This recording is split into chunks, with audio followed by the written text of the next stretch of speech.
बिस्मिल्लाहिर्रहमानिर्रहीम। उम्मीद करना सारे वीर खैरियत नाल होणगे, तंदुरुस्त होणगे। अल्लाह ताला तुहानू सेहत देवे, तुहाडे बच्चों की अल्लाह ताला हिफाजत करे और अल्लाह ताला तुहानू ज़्यादा देवे। ते वीरो अज आपां गड्डी दे बारे गल करनी सी, गड्डी दी एवरेज यारस दी। ते दूसरा की कहिंदे ने इहदी क्लच प्लेट किदां खराब हुंदी है उहदे बारे, क्योंकि हमारा साडा एक दोस्त या हुणे थोड़े दिन ही होए ने, वो गया सी उत्थे नारायण गगान। ते ओहदे विच पता की गल आ जांदी है, आ जिहड़ी हैंड ब्रेक है ना, हैंड ब्रेक ए वेखो, हैंड ब्रेक ये तुहाडी ना बिल्कुल टाइट होना चाहिए काम, ठीक है। क्योंकि जो ये ढिली हुंदी है उदों चढ़ाई दे उत्ते गड्डी चढ़ी हुंदी है, ते ये जो तुसीं खिच्चदे हो तो तुहानू इन्नी दी पकड़ होनी चाहिए है कि तुहाडी गड्डी हिले ना उत्थों, ठीक है।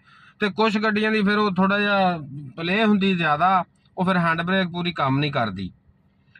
उत्थे जाके ना जो रश पै जांदा, फर्ज करो नारायण शहर चले गए तुसीं, उत्थे जो रश पै जांदा ना, रश दे विच जदों उधरों तुसीं गेयर दे विच गड्डी हुंदी है, हैंड ब्रेक भी खिच्ची हुंदी ते अद्धा क तुसीं क्लच छड्डिया हुंदा, ठीक है। वो एडा क नुकसानदेह है ना वो काम, ठीक है। वो क्लच प्लेट दी असल धूं वो कढाउंदा वा। ते ओहदे विच की करीदा कि जदों आ हैंड ब्रेक टाइट होई ना, तुसीं उत्थे कोई जरूरत ही नहीं गड्डी गेयर दे विच मसां खिलारन दी।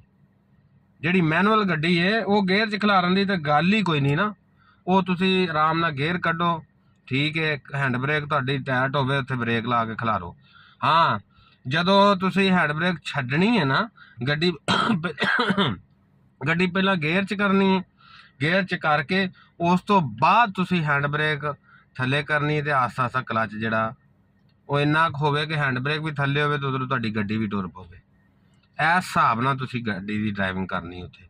असला मसला उत्थे यही बनदा, जो नवा बंदा हुंदा उन्होंने नहीं समझ हुंदी, वो फिर बिला वजह का जोर भी लवांदा बेतुका जा करके, ते उदों नुकसान दिंदी है गड्डी। ते चढ़ाई ते जाके जो गड्डी दी बस ही हो गई, गड्डी गर्म, क्लच प्लेट गड्डी दी गर्म हो गई, गड्डी ऑटोमैटिक रुक जाएगी, उत्थे जोर ही नहीं लांदी वो। ते लिहाजा इन्हां चीज़ों का भी ख्याल रखे करो। हाँ, इहदी एवरेज की गल, इहदी एवरेज तुसीं लैनी है, तो मैं तुहानूं अगे भी वीडियो दस्सिया वा, तकरीबन 80 90 80 90 बिल्कुल प्यार मुहब्बत नाल पैर दिओ इहनूं, ठीक है। जबरदस्ती ना इहदे नाल करो, फिर ये माशाअल्लाह बहुत इहदी एवरेज है, तकरीबन 16 17 18 तक भी पहुँचदी, तकरीबन 17 तक तो पहुँचदी है। मैं भी तुहानूं कहां इहदे तों भी उत्ते निकलदी तो वो नहीं, ठीक है। तो जो तुक्की चलानी है तो फिर उन्हें एवरेज भी नहीं देनी। तो लिहाजा इन्हां चीज़ों का तुहाडे पैर ते ही है सब कुछ, ठीक है।